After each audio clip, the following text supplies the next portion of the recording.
সংসার ছোট হোক আর বড় হোক, সংসারে কাজ একই, কারো লোক বেশি কারো লোক কম, তবে কাজ একই। তো হ্যালো এভরিওয়ান, তোমরা সবাই কেমন আছো? এখন ঘড়ির কাঁটায় বাজে সকাল 6টা। তো এখন আমি রাস্তা হেঁটে তারপর কাজে লেগে গেলাম। তো কাজ তো করতে লাগবে, আর সকাল সকাল কাজকর্ম করলেই ভালো লাগে। তারপর দেখো এখানে ঘর সরে তারপর দুয়ারটা সরছি।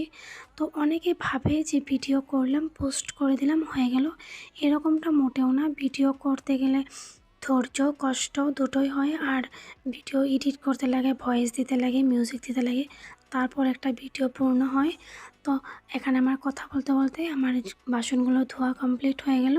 তারপর স্নান করে পুজো দিয়ে একদম রান্না করে চলে এলাম।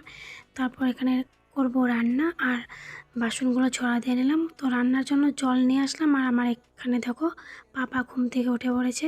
তারপর পাপার জল গরম করে আমি এখানে চা করে নিচ্ছি আমার।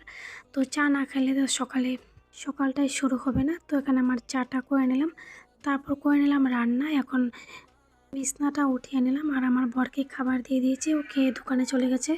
তো এখন আমি দুপুরে খাচ্ছি। তো আমার ভিডিওগুলো তোমাদের কেমন লাগে অবশ্য কমেন্ট করে জানিও। তো আজকের মতো টাটা।